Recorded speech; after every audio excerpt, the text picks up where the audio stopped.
Ladies and gentlemen, welcome to the next, how do you call it, Masterclass of the Spinning Academy here at ADE. I'm very proud to sit next to this man because besides he's one of the nicest guys I know in the industry, he's also one of the biggest businessmen in the industry. Ladies and gentlemen, please welcome the one and only Mr. Sam Feldt.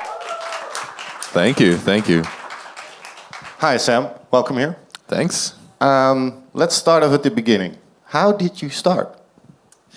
Well, I started as a DJ when I was around 8 years old, I think. That's when I, every birthday I asked for money to buy a new smoke machine or buy a new amplifier or speakers for my drive-in show. I used to play birthday parties of my friends for 50 euros. I would play the whole night and then I could buy a new video game. That's how I started. And at the same time, I started getting into music production a little bit. I tried a different couple of courses at my musical school, including the clarinet, which is not my thing, the drums, which were my thing, but you can play any songs with them, and then the piano, kind of caught my attention. But I didn't really like playing music off a sheet. And then I switched to keyboards, and keyboards was at that time still a new thing. And I quickly realized that if you link a keyboard to your computer, you can actually make music. And back then, Logic was still on Windows, and that was my first production software that I got into together with my keyboard teacher.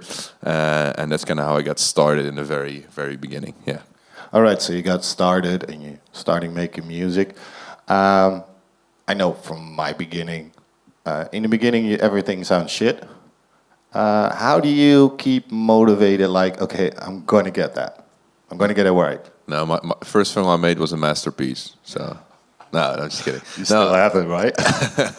No, I know it really sounded like shit. You're right. I mean, what helped me the most, I think, out of everything was being in a studio together with simply people that were better producers than me. I used to spend a lot of time in the studio with Jay Hardway. And back in the days, like he was so far ahead of me because he'd been producing for way longer than I had. And just sitting in the studio together with him and making music together and seeing how he did certain things and tricks and shortcuts in FL Studio helped me tremendously.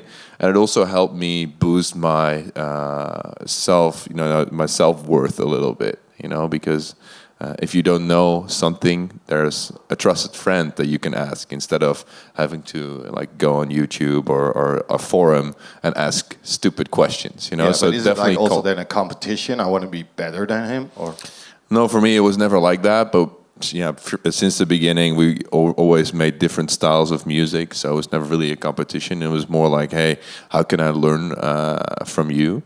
So that's how I got started and learned quickly. And I feel like obviously my piano lessons, my keyboard lessons help with that. And after that, it's just a lot of messing around, as everybody knows. Yeah. All right, and then I think for a lot of people here, so you got your first song finished, and you're like very happy with it. And then what? You go like, okay, Jay or Jopke as we call him. Do I have to send it out to Jorn, or do I have to send it out to how does that? I think it's nerve-wracking, like sending your song that you believe in to others to listen to it.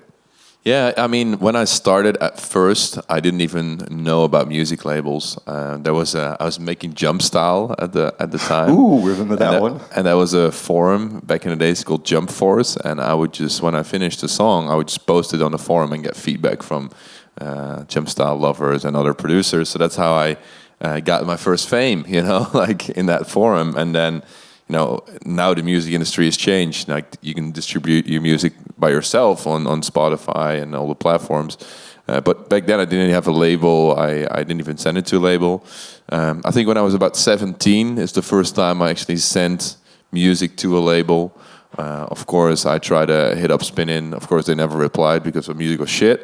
Back then I thought it was pretty stupid. I didn't reply because I had an amazing song that I worked so hard on. But looking back on that song and that period in time, I think it made a lot of sense that they didn't sign it. Then a small question in between: were you ever oh, I'm going to quit? It's shit anyway. Yeah, many times. There were a lot of points in my journey where I said to myself, okay, you've tried this now for a year, 2 years, 3 years.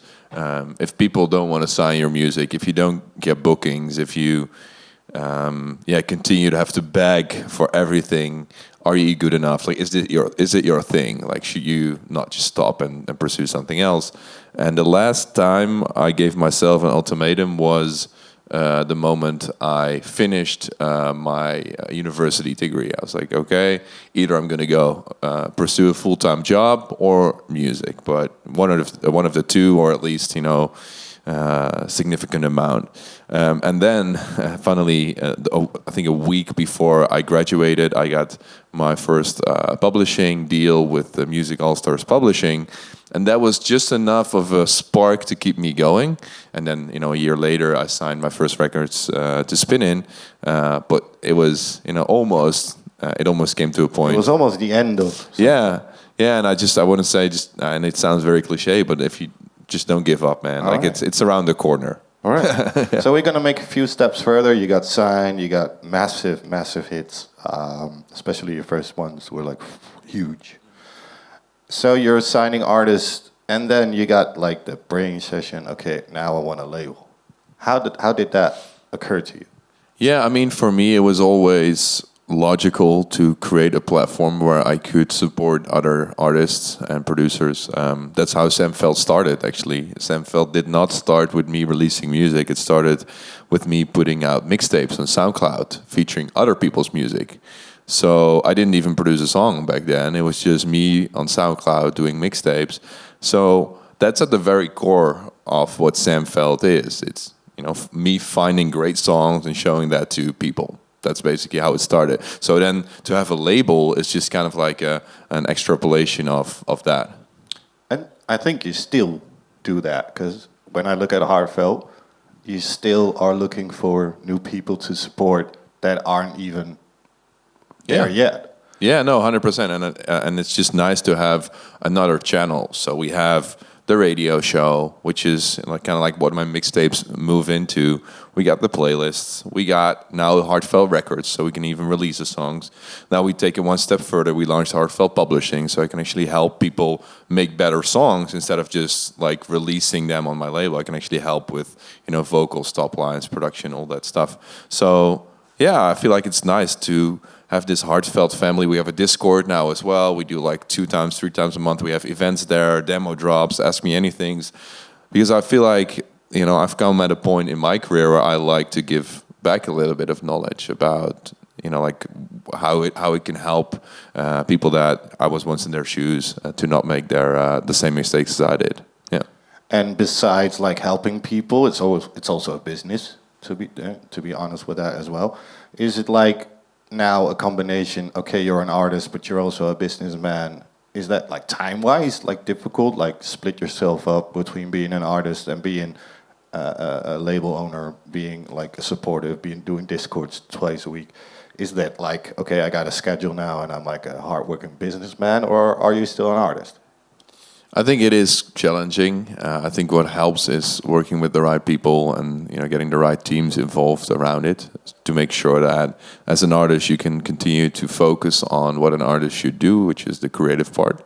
And that counts in a business, but also in your own artist career. So I feel like as long as I'm, producing, making, creating, building in the business, instead of working inside of the business and having to do a lot of day-to-day work, I think my time is well spent. And I think where it goes wrong is that people cannot let go of certain parts or outsource certain parts. And that's true both in the music industry as in any other industry.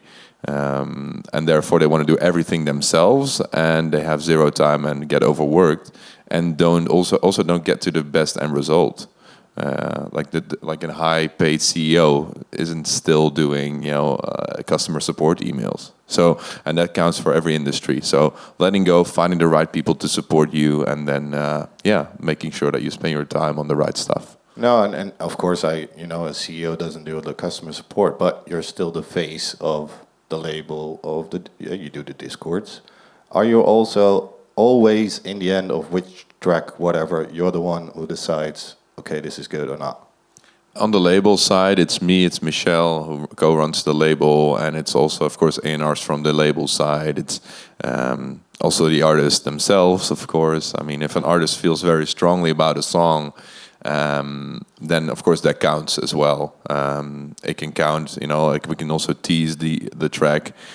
We can play it to different people that we know and trust to get an idea of is this a good thing to release or not. And in the end, it is a collaboration between us and the artist. It's not like us saying this is going to be how it is. You know, of course, we're not going to release music that we do not stand behind. But on the other side, artists should also have creative freedom. All right, then we take the bridge. Okay, Heartfeldt, what does it stand for, like music-wise? I think it stands for, well, if you really make it very factual, I think it's more of like a dance pop / club label. So it's definitely not a lot of heavy EDM music. It's definitely not dubstep. Definitely not bass house. Like it's a lot of things that not hardstyle. It's a lot of things that it's not. And I feel like if you remove all those things and then you sprinkle a few key ingredients like good melodies, strong vocals, an uplifting sound to it, I think you got a pretty good description of what we release.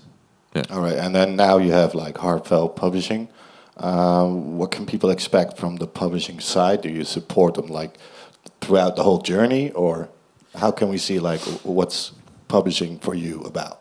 Yeah, so for me, it's about the process that kind of happens, well, on the creative side before the song gets released. So in the making part of the song, usually a label gets involved when the end product is done. You know, maybe they help you with the master or they help you with a clearance or an artwork, but they're not involved from the start, which is illogical because everybody needs to do what they're good at. But I like to be involved also from the creation side because I feel like I've got a lot to add. I got so many cool songs that I cannot release myself that are written by amazing top liners that are just going to be thrown in the trash if I don't place them elsewhere. And not only that, just like having a little bit of help, I think, for a lot of producers that are, for example, very skilled producers technically, but do not have access to the right songs or songwriters, I can really help them elevate their productions into hits, you know? All right. Like something in between, if you have any questions about Heartfeldt right now, now is the time. So you can raise your hand if you have anything questions about publishing Heartfeldt Records or whatever. We got a question. I got a question here. Can she have a microphone, please? Do we have a microphone? She has actually very good questions. Oh, we're like really good prepared because we got a microphone. Are you hired? No, she had really good questions. Great. You're not hired. No, that's Asia, right? They go like, hi, MC Heights, hi. Oh, you're paid. Yeah, that's all right. That happens. It's not on. Now? Yeah, we can hear Hi, you. I'm Inamar from Switzerland, from Zurich. You said before that you need to focus on more the creative part. I wish I could be more focused on that. But how to find the right people to support you? How to find them? Because it's so difficult. what do you do? Maybe a quick introduction. What do you do? I'm a producer. I'm producing melodic techno. Got it. Yeah. And you feel like you and don't... DJing as well. and what is taking up most of your time right now? That, Emails, videos, social media. I have all the bullshit. Yeah, and I wish I could focus more on the creative part, the part that I really love, that's producing. Yeah. And that's a problem for me. I don't know how to handle it. I think that's a fair problem at the moment right now. Yeah, I mean, 100%. I think you're right. And I think what it comes down to is a little bit of time management, where you make the creative process the first priority. And the way you could do that is, for example, to block 30 minutes or 60 minutes in your day when you do emails, and block maybe 30 minutes a day when you create content, but do not do that the whole day. Don't let it distract you throughout the creative process. So do, for example, when you wake up, don't look at your emails in the first thing.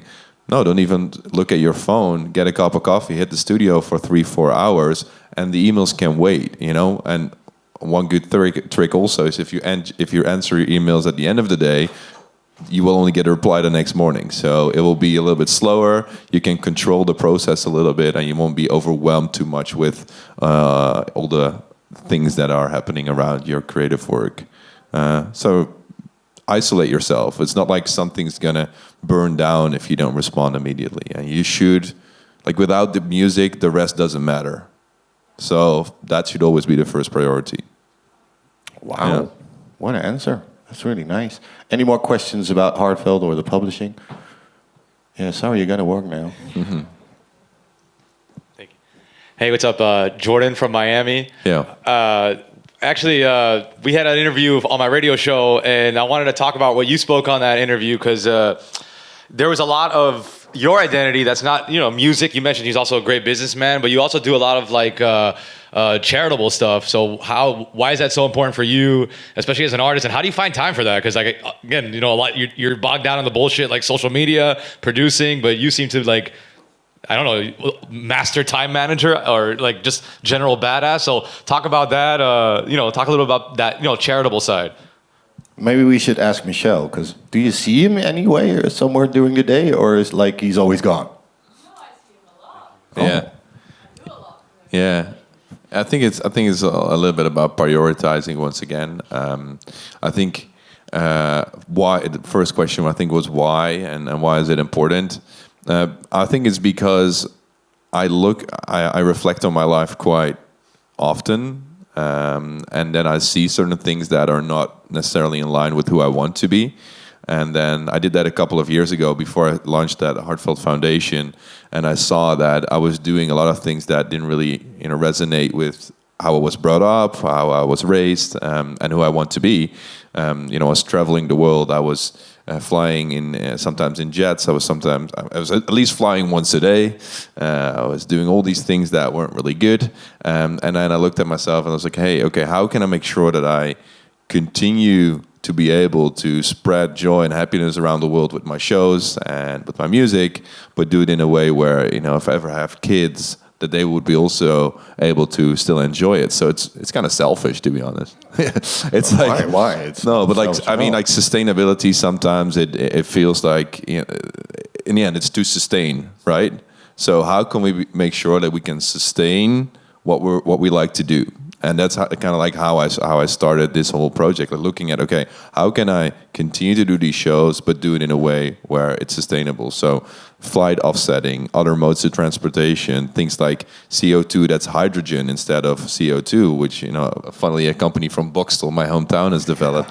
So like things like that, like a confetti that when you shoot it and it lands on the floor, it dissolves instead of creating trash. Like all these smart technological things that can help us continue the party also for our future generations. Yeah. So that's why it's important, and how I manage it is, once again, is teams, like having people that support you and also partners. All right, then I will Yeah. also have a question, and then we finish this side of the masterclass. Because I understand her as well, because you're saying, okay, I got a team and I got the right people in the right places. But when you start, you want to go like, okay, I want to do socials, I want to send emails, and time management is one side, but it's always also to be honest, the pressure for the young kids right now. Like, if you want to, there are like you, there may be like tens of thousands like her, trying to get the music out, trying to be some. How do you? Of course, everybody has to believe in themselves and whatever, and time management is a part, but how do you cope with the pressure? You also should feel pressure, like, okay, you got a label, you got publishing, you got your shows, and you want to be on top like all the time. How do you cope with that? I think when you start, you don't want to be doing a lot of different things. And I think when you start, you want to be making great music, because that's in the end the only thing that matters. And if you don't have that key ingredient, the rest, whatever you're going to try to set up or do, is not going to be successful. You're not going to be successful in touring if you don't have the music. You're not going to be able to be successful as a curator, or like maybe like as a label owner if you don't have your own good music, because why would people want to release on a label that's owned by somebody who makes shit songs? Like, so start with that, and then it's about focusing purely on your craft at first, until you get to a point where you feel like you've got enough breathing room that you can do something else, and then set that up yourself or with the help of a few others, and then make sure that it kind of runs on an automated pace. But that's not the pressure question. That's more, how do you start things when you're at zero, or when you're just starting off? And I think the pressure question is, I struggled with it for a long time and still do. So it's not like I can give the definitive answer. But what helps for me is letting go of any expectations of what the future should hold. So of course you can dream and you could say, this is where I want to go, or I want to have a #1 hit record. But put that out into the universe and then let it go and watch how the movie unfolds, instead of saying, okay, it has to go in this order, or these steps have to be completed, and that's the road to Rome, Yeah. So because life always unfolds in ways that you didn't expect, and sometimes even for the better. Yeah. Right? So you still get to that point. You still probably, get to your point of success, but you don't force it as much. No. I think that's correct, and I'm going to take a little bit back because you said like step by step. I'm not going to do a TikTok, but I heard a great quote like a couple of weeks ago. There was like a deer and a bear in a forest with like all foggy, and then the bear said, I cannot see how far I want to go because I need to go there. And then the deer said the nicest thing, can you see your next step? And then the bear said, yes, I can see the next step. And then he said, well, there you go, take the next step. So I thought it was a good quote, like for the pressure. You can put yourself in pressure. I need to go there, but can you see your first next step? And yeah, I think the only time you can actually help yourself become more successful is right now. So not in the future, not in the past. And I myself lived in the future for a long time. And therefore, I missed a lot of the great moments that were happening in the present. And also, if you're planning about the future, if you want to build an empire, the only time you can do something about that is right now. So either do it, go and put in the work right now, or do something else, but not think about it, not like worry about it, because there's no use. There's literally you're not going to get close to your goal. You're just going to waste the present. Yeah. So I think you're absolutely right with that one. So you have you're an artist, played Madison Square Garden like a couple of weeks ago with Kygo, massive. You're going to Australia next month. You have your label, you have your publishing, and now you have something new again. Well, it's not new; it's already in the first steps. Can you tell us something about your new project, Fangage? Yeah, I mean, Fangage has been around for a long time. It's definitely evolved over the years. Like I started in 2016 already, so it's not that new. And that was because I couldn't find a way to engage with my audience anymore, or at least not in the way I wanted to. So with all these algorithms popping up on Instagram, then after that also on Twitter, I felt like my followers were getting worthless. It didn't really matter anymore if people clicked on the button and said, I want to follow him, I like his music. No, that didn't matter. What matters was the algorithm and the ad spend that you put into it. So it's very transactional, and I don't like that. So I figured out a way to easily collect data on my audience and then use that data to be able to always reach them, basically. So a phone number, an email address, instead of having to rely on Mark Zuckerberg in Silicon Valley to decide on how I can interact with my audience. So that's how it started, the idea. I built it first for myself as just like a tool to use to promote shows, mostly. So once you have an audience of like 500 people in a city that went through the motions and registered on your website and left the data and everything that you need, you kind of know that they're a fan. And then when you play in that city, send them an SMS, they'll probably come to your show if they're there. So that was an easy way for me to grow my touring. No, fast forward to now, we've just been acquired by another company. Yeah, so congratulations. So it's actually not my business anymore. I'm still involved with it, and I advise on it. And now, right now, it's you can build your website with it. You can grow your Spotify with it. You can charge money. You can run memberships, all sorts of things. So it's kind of like an all-in-one system for creators and artists to become an independent brand. All right, and is it also like for new artists or new people that are building on the road? Is that like interesting as well for them? I think so, because it's we just made it free for everyone, so that's also good. Before you had to pay like $80 a month to get access, so it definitely removed that barrier. And yeah, I mean, in probably an hour, you can set up a website, link your domain, put your content on there, create like an exclusive gated content kind of funnel where if you have a track or a free download, you can host it on the website. People have to leave their emails or their phone numbers. You can collect data very easily. You can make some money. You can accept donations. I mean, it probably takes an hour to go. Yeah. So I mean, it's been 6-7 years of constant development, and we're constantly adding features too. So yes, I think if you're an artist and you want to take your marketing seriously, check it out, fangage.com. And if as I see it, like it makes it easier, because we just talked about how do you have to do a lot of things, emails, reach out to your fans, socials. Is it like all a little bit combined in one? Yeah, we don't allow you to run your social media from it, so you still have to post through your socials, but anything kind of below that we do. So once you get your fans to the website, they sign up, and in the admin you can see their fan profile. You can literally see who they are, where they're from, how much they've spent, how engaged they are. And then you can use that data to engage them. So you can say, okay, give me all my fans that are 18 plus in Amsterdam that have shown interest in my shows before. And then you can send them an email and a text message and say, hey, I'm performing in the Q Factory tonight. And that'll be an easy way to engage with them. And we're also building that out to a more smart inbox where there's easy two-way communication.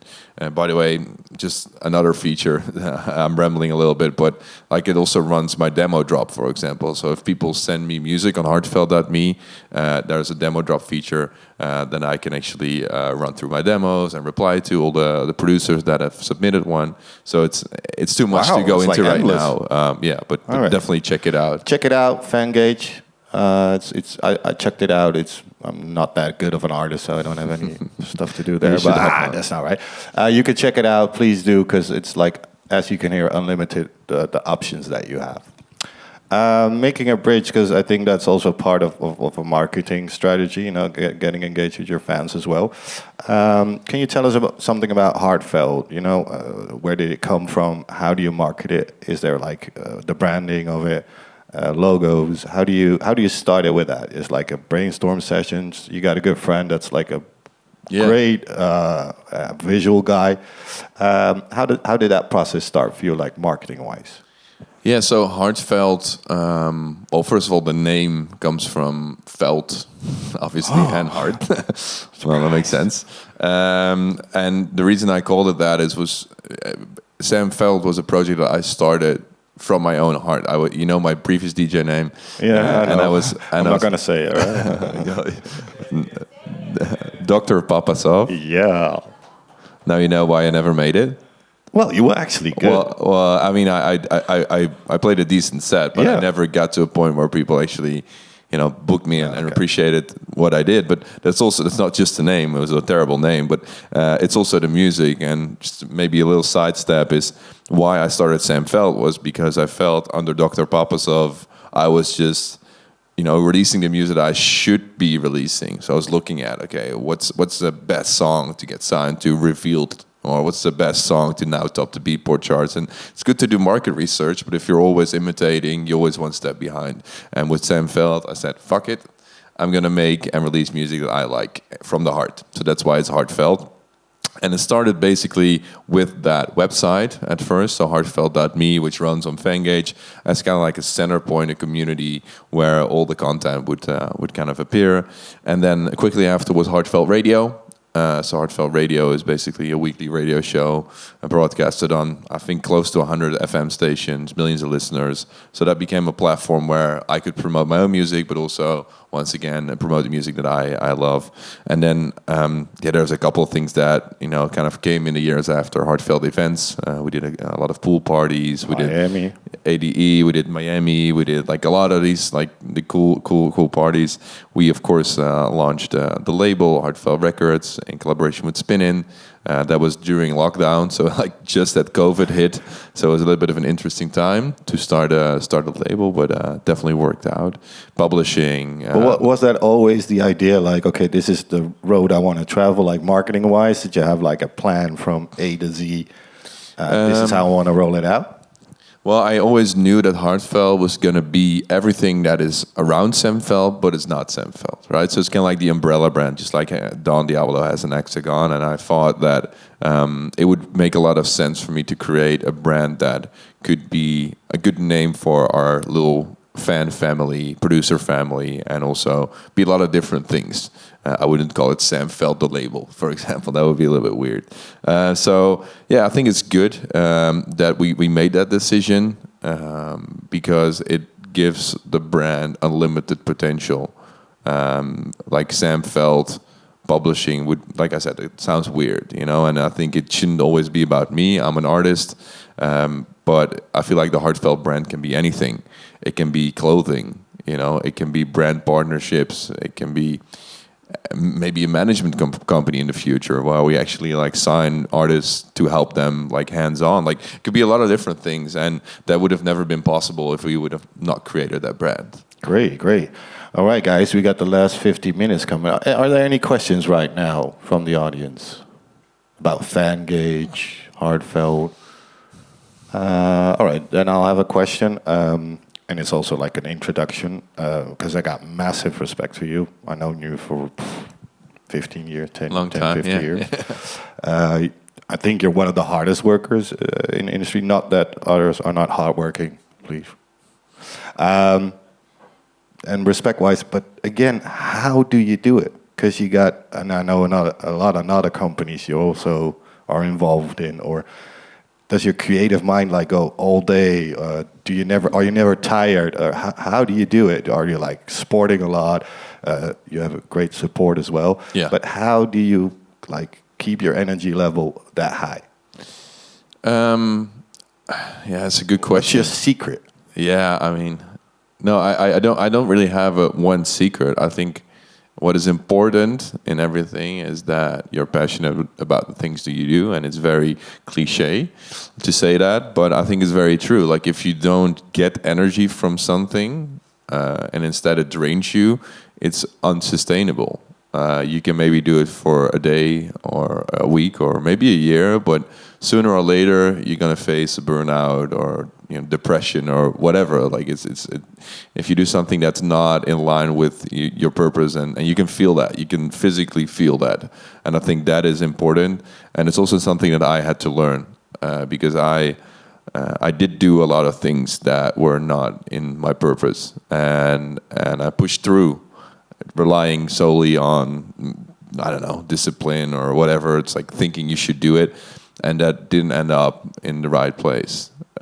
So once you feel that something is not for you, drop it. And it sounds very easy, but but listen to your heart, and I think that is really important, because especially if you do so many different things, and if you're busy, and an artist does a lot of things because you simply have to do a lot of things, make sure that everything you do gives you energy instead of drains you, because that's going to be very difficult. So is like shows for you then also like a get out, like getting new energy, seeing the crowd, seeing your fans, to get new energy to do all the rest that you do as well? Yeah, shows recharge me. So it's weird because I spend a lot of energy and a lot of flying and getting tired. And I think it's like 1,000 calories per hour once you're up on that stage. So it's definitely not relaxing, but it is for me. Once I get off that stage, it feels like you're on this natural high where you're once again you're recharged. What drains me still is the traveling. The jet lag, the time differences, which are pretty horrible. And I haven't found a way to cope with it yet. So Well, you're going to Australia, so yeah, bro. yeah. But Australia is difficult. But like even like I play in Vegas a lot, so I get to Vegas on Friday. I leave here in the morning, arrive there in the same day in the afternoon. Still have the whole day ahead of me. 9 hours time difference. Play the show. Super tired when I get to the show. Show's finished. I'm wide awake, and it's 9 in the morning here, and I can't sleep. So like that's like my start of my weekend. So that's something that you don't really have any cure from, and it's like a side effect of what you do. But overall, I mean, I can say that you have to eat healthy and go to the gym, but I don't do that. I don't do it that often myself. So I don't know. I shouldn't be preaching here. Of course, yeah, it definitely. Well, you look freaking healthy, man. Thank you. It does help definitely, but you have to have the energy, the discipline to do it, and also sometimes if you're already tired, you make the wrong decisions. So you do go to McDonald's instead of eating a salad, and you shouldn't. I think it's also important that you don't bash yourself about those things. Like it's very natural. It's just your body saying, "Hey, I need some calories," and that's also logical. Maybe you haven't slept, So don't be mad at yourself. Don't push yourself into the ground if if you make decisions that are not optimal. All right. So, like doing like the whole recap, you have Sam Feldt, you have Heartfeldt Records, you have Heartfeldt Publishing, you have Fangage. What's next? I think nothing. I think right now, like I said, Fangage has just been sold. I'm still going to be involved with that on like an advisory kind of level, and I like that a lot. But I feel like I've done maybe too much over the last couple of years. But I'm going to interrupt you there. I know you that well. You're not going to sit on a couch and just like, okay, it's good like this. No, that's not what I'm saying. I know how your brain works. What's next? Yeah, I think what's next is focus. And I think, I've got plenty of projects to dedicate more time and energy into that still have a lot of potential to grow. And I think that's what I'm going to do instead of launching something new from the ground up, because there is still a lot of things that can exponentially scale if I dedicate myself to it. Wow, that's great. Last time, any more questions for Sam? No? Wow, it was good, I think. They don't have any answered questions. everything. Then I'm going to close it off, ladies and gentlemen. Please give a warm welcome and make some noise for Mr. Sam Feldt. Thank you. Thanks, man. Thank you. Appreciate it.